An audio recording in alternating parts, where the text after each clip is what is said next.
Hello! Magandang araw pong muli sa lahat, lalong-lalo na sa aking mga viewer. Maraming salamat po sa walang sawang pagsuporta. Bago ko simulan ng aking magandang topic ngayong araw, ayos ko muna po magpasalamat muli sa lahat ng mga nag-subscribe sa aking channel. Salamat po sa inyo at patuloy na nadadagdagan yung aking bilang ng mga subscriber. At ngayon pong hapon po, gusto kong bigyang pansin yung mga pinadala pong katanungan sa akin. Sa mga nagdaang araw, linggo, buwan, marami po ang nag-message sa inyong lingkod. At bagamat iba't iba ang uri ng pagtatanong, pero iisa lang ang layunin. Isa lang ang tinutumbok ng tanong. Iba't iba nga lang ang pamamaraan ng pagtatanong. Anong halimbawa ng tanong nila? Ganito po. Ang tanong sa akin, paano daw ba biyakin ang lupang binili na may mother title? Yung iba naman, ang tanong, paano daw ba bumili ng lupang portion lang na may mother title? Yung iba naman, nakabili na ng lupa na portion na may titulo. Ano daw ang dapat nilang gawin? Ganyan po Ilan lang po yan sa mga tanong na ipinadadala sa akin, sa aking channel. Kaya naman po ngayong araw, bibigyan po natin ng pansin. Bibigyan natin ng dagdag linaw at maayos na kasagutan. Bagamat ako po ay meron ng video inilabas na may pamagat na maganda ba bumili ng lupa gamit ang mother title. Doon po sa aking video yun, kung sa ganang aking sarili ay di hamak na kumpleto na rin sana. Pero para sa lalong ikauunawa, minabuti ko pong gumawa pa ulit ng isa pang video. At sa pagkakataong ito, pakitang titulo. Madalas, kapag iaalok pa lang sa inyo, maaaring ang ipapakita pa lang nila ay Xerox copy o in-scan o colored Xerox na titulo ng lupa. Yung iba naman, original mismo, yung pinakikita. Pero tandaan po ninyo, hindi po basihan sa pagbili ng lupang portion na makita nyo lang yung titulo. Hindi basihan, hindi sapat na basihan na makita nyo lang, mahawakan yung titulo na kung saan doon kukunin yung portion na ipagbibili sa inyong lote. Di po ba? O ngayon po, ito yan. Dapat nyo ring tandaan na kung kayo po ay bibili ng portion na lupa, siguraduhin po ninyo na ang seller ay siya rin ang nakapangalan sa titulo. Ibig sabihin, bukod sa siyang nakapangalan, ibig sabihin, buhay. Nakakausap nyo. Kasi meron pong pagkakaiba, malaking pagkakaiba sa pagproseso. Kung sakaling halimbawa, binili nyo na at gusto nyo nang maayos ang dokumento. Gusto nyo nang pagawan ng sariling sukat? Gusto nyo magkaroon ng sariling titulo? Malaki po ang pagkakaiba kapag ang pinagbilhan nyo ng lupa ay buhay. Bakit? Kasi ganito po yan. Kapag kayo po ay bumili ng lupa, kabili ng lupang portion na may mother title. Ang iba, ang sinasabi, dapat unahin yung pagpapa-approve ng survey. Kailangan daw kumuha agad ng surveyor at pa-survey at pa-aprubahan. Pagkatapos, saka ipoproseso. Yung iba naman, ang nagsasabi na iproseso muna. I-rehistro, ipa-annotate para mailagay sa titulo na meron ng patunay ng bitihan. Ngayon, ang tanong, alin nga po ba sa dalawa? Alin po ba sa dalawa ang dapat unahin? Tama ba ang bawat isa? Tama o ay base sa aking natapos ng asikasuhin, natapos ko ng gawin, Ito pong aking kliyente sa umpisa, meron po siyang ahente. Merong namagitan para siya ay makabili ng lupa na lampas 1,000 square meter. At pagkatapos niyang bayaran, bilhin, yung ahente na kanyang pinagkatiwalaan, yun din po ang nagpresenta na mag-ayos ng kanyang dokumento. Ano po? Ito po ang halimbawa ng kanilang deed of sale. Notaryado po yan. Ano po? Ito po ay nabili taong 2019. Noong mga panahong ito po, nagkaroon ako ng pagkakataon na makausap mismo nung nakabili ng lupa. At sa aming pag-uusap, napag-alaman niya na ako ay nakakaunawa sa mga dokumento ng kung paano aayusin ang mga nabibiling lupa. At ang unang tinanong niya sa akin ay, papaano daw ba? Papaano daw ba niya makukuha yung kanyang titulo? Ang tanong ko po sa kanya ay ganito, sino po ba ang naglakad? Kayo? Hindi. Ang sagot niya, hindi. Ang sagot niya sa akin, meron daw pong ahente. Merong ahente pinagkatiwalaan niya. Nang nabanggit ko, yung aking kliyente ay merong ahente na pinagkatiwalaan. Ngayon, ang sumunod kong itinanong sa aking kliyente ay kung gaano katagal na yung dokumento na naisubmit o naipasa sa Registry of Deeds. Ang sagot sa akin ng kliyente, hawak niya ang mga original na papeles. Sa pagkakataong yun, pagkabanggit niya sa akin na hawak niya ang mga original na mga dokumento, sinabi ko sa aking kliyente na mas maigi na makita ko o mabasa ko. At ganoon nga po ang ginawa, kinuha ang kanyang mga original na dokumento at ipinakita sa akin. Ano po? Pinakita at pinabasa sa inyong lingkod. Ito po ang nakakatuwa. Kasi, yung kliyente, naghihintay ng resulta. Isipin niyo po 2019 ginagawa, pinoproseso. Pero nakausap ako ng kliyente. Ang sabi ko sa kliyente, Madam, paano ka magkakaroon ng titulo? Paano matatapos yung sinasabi mong suliranin mo sa lupa? Samantalang hawak-hawak mo yung original na mga dokumento. Kasi kapag magpoproseso ng lupang nabili na portion, once na makumpleto po ang lahat na dokumento, isinasubmit yan lahat sa Registry of Deeds o RD. At nang sa ganun, may proseso nila. Dito po sa sitwasyon ng aking kliyente, gaya nga ng sinabi ko sa inyo, 2019, hawak niya pa yung mga resibo. Bagamat kumpleto na, meron ng ICAR, nakabayad na ng transfer tax, at meron na rin mga iba pang mga kailangan. Meron ng dark clearance,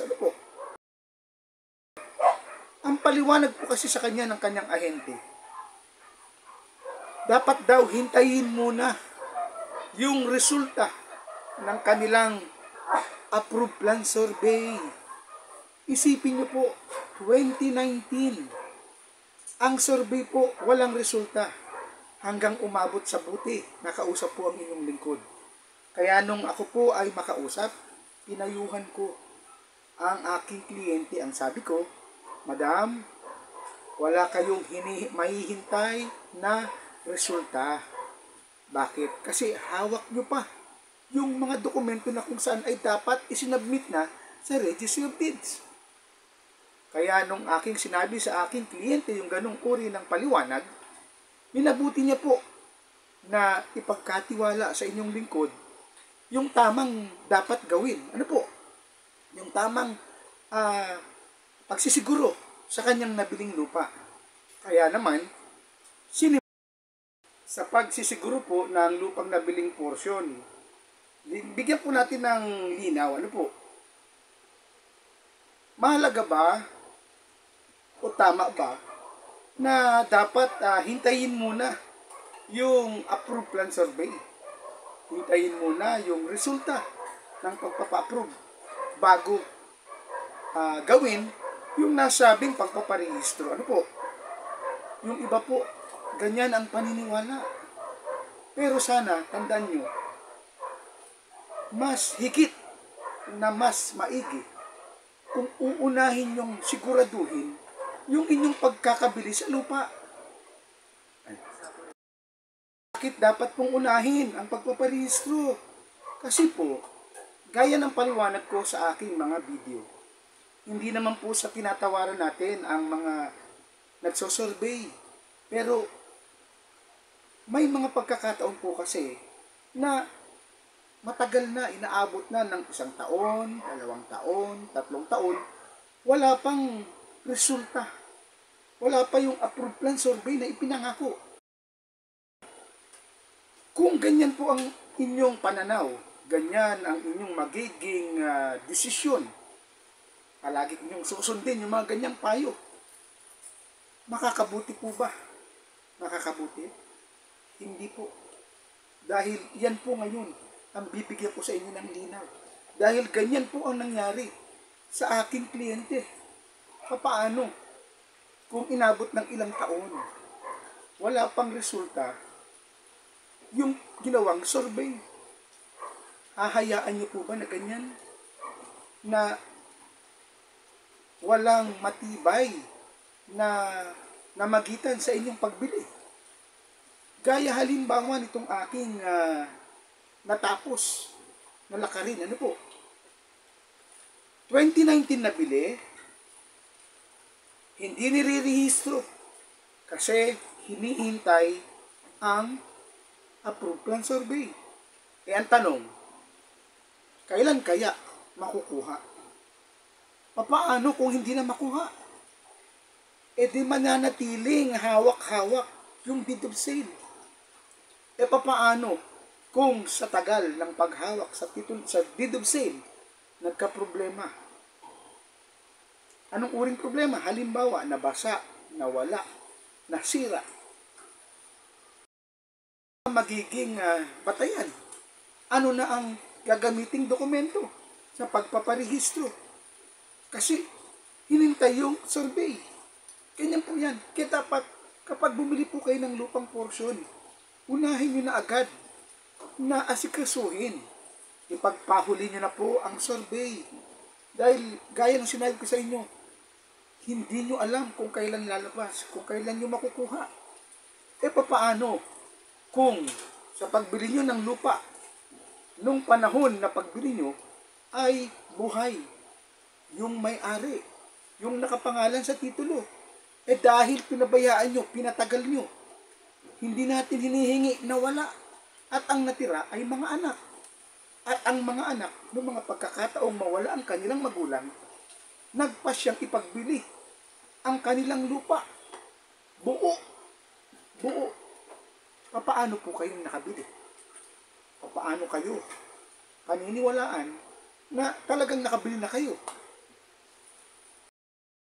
Sa inyong ipakita ang aking hawak na dokumento. Ano po?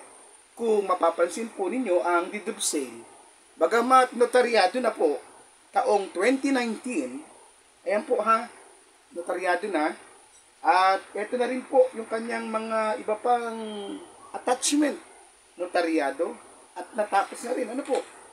Yan. Dahil ito po ay agriculture, syempre kailangan ng affidavit of transfer and transferor. Pero dito po sa pagkakataong ito tapos na, notaryado na rin, at ganun din ang dark clearance. Ito po, may dark clearance na. Ano po? Ibig sabihin, pwede niya nang asikasuhin sa RD. Ito na rin po yung car. Galing sa BIR, patunay na nakabayad na ng capital gain tax. Ano po? At ito na rin po yung resibo ng transfer tax. Ito po, resibo. At ito na rin po yung certificate of tax payment na kung saan makikita nyo po yung aking pangalan sa baba. Ayan po. Ayan. Ito po ay taong 2021. Ano po? Ito na po Nung mahawakan ko po ito, sinimulan ko na ayusin o asikasuhin. Anong patunay na ito ay hindi pa na proseso. Ano po, ipakikita ko po sa inyo yung unang bahagi o first page ng title at ito yung kanyang second page. Second page, ano po? Ito. Ayan. At ito ang kanyang third page kung saan doon sa area, doon sa kabuuan ng lupang pinanggalingan ng mga binili ay may mga nakabili na rin. At marunong mag-asikaso ng kanilang nabili. Katunayan, ito na po. Meron naka-encumbrance na, nakapagparehistro na. Ibig sabihin, opisyal na nilang napairehistro yung kanilang nabiling portion na lupa. Ayan po, ha? O, ito po. Ayan. At yan po ang last page. Ano po? Ngayon, nung aking mahawakan po ito, sabi ko, ito po ang patunay, ng ginawa kong pagproseso. Ano po? Kung mapapansin nyo po, itong hawak kong deed of sale ay ang nakatatak, transfer tax, meron na. Ano po?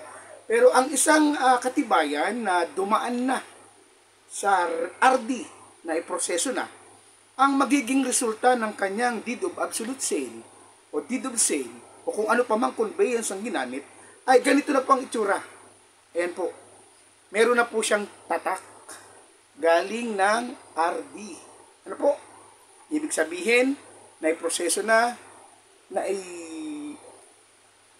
encumbrance sa titulo. Ito po ang halimbawa ng nangyaring pagpaparehistro. Kung kanina, pinakita ko sa inyo ang unang pahina ng titulo. Ito pang first page. Yan po ha, parehas po yan ha. Katibayan ng original na titulo. Ito yung first page. Second page, gaya ng paliwanag ko kanina, yung mga taong nakabili na at nakapagparehistro na. Ito po sila. Ngayon, nasaan yung sa aking kliyente? Ito po, third page. At ito na po yung resulta nung aking ginawang pagproseso. Ayan na. Nakaregister na po. Nakarehistro na. Ibig sabihin, ano man ang mangyari, magbenta man ng ilang ulit yung may-ari ng lupa, gamit yung mother title na hawak niya, palaging lalabas sa kukuning certified copy ng title ang patunay ng bilihang nangyari sa pagitan ng aking kliyente. Ganyan po yan. Kahit na hindi pa na lumalabas, kahit na hindi pa nakukuha yung resulta ng approved plan survey, ang importante na nagkaroon na ng kasiguraduhan. Safe na yung kanyang nabiling lupa. Yan po ang advantage na kaya dapat kapag kayo ay bumili ng lupang portion, agad-agad, unahin nyo na agad na maiparehistro. Kasi kapag pinatagal nyo, marami pong mga iba't ibang uri ng problema ang lalabas. Habang kayo ay naghihintay ng solusyon o ng resulta sa tinatawag na approved plan survey. Ano po? Ipakita ko po sa inyo ang iba pang dokumento na aking ginamit. Ano po? Bagamat ito, pinakita ko yung deed of sale, yung kaibahan. Ito po yung aking SPA. Ayan. Notaryado po yan. 2021. Ganyan po yan. Ngayon naman, nais ko po kayong bigyang paalala. Ano po? Pagdating naman sa pagproseso. Kasi gaya nga ng sinabi ko, kapag bumili ng lupang porsyon na may titulo, maraming dadaan ng proseso. Tulad halimbawa ng dapat ang seller nakausap ninyo, dapat siya ay talagang makiki-cooperate sa inyo. Ano? Anong ibig ko sabihin? Kasi alam niyo po, kapag kaipoproseso nyo na, may mga pagkakataon na kapag nakumpleto nyo ng bayaran, yung mga dapat bayaran, gaya ng transfer tax, capital gain tax, at kung ano-ano pa, once na makumpleto nyo po yan, yun pong original na titulong hawak ni seller, dapat ipapahiram sa inyo. Kung hindi man ipahiram sa inyo, samahan kayo papuntang Registry of Deeds. Kasi doon po kakailanganin ng Registry of Deeds o ng RD ang kopya ng titulo. Ano po? Pero, ang tanong, kapag pinasa ba, kapag sinabmit ba sa RD, hindi na babalik.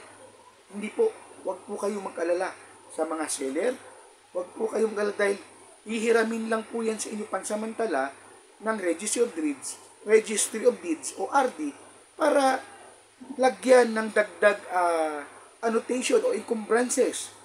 Lalagay doon sa inyong titulo ng panibagong page na kung saan nakasulat yung ginawang bilihan sa pagitan ni seller at ni buyer. O ganyan po yan. Kaya sana, kapag kayo ay bibili ng lupa na portion, siguraduhin nyo na talagang nakakaunawa si seller. May iba kasing seller na kapag nagbenta ng lupa, once nakakailanganin na yung kanyang dokumento, yung kanyang original na titulo ng lupa, palibas at bayad na, hindi na nakikipagtulungan. Yan po ang kadalasang nagiging problema. Kaya dapat sa pagbili nyo po, sa simula pa lang ng inyong pagbili ng lupang portion, dapat sabihin nyo na yan. Siguraduhin nyo na hindi kayo pababayaan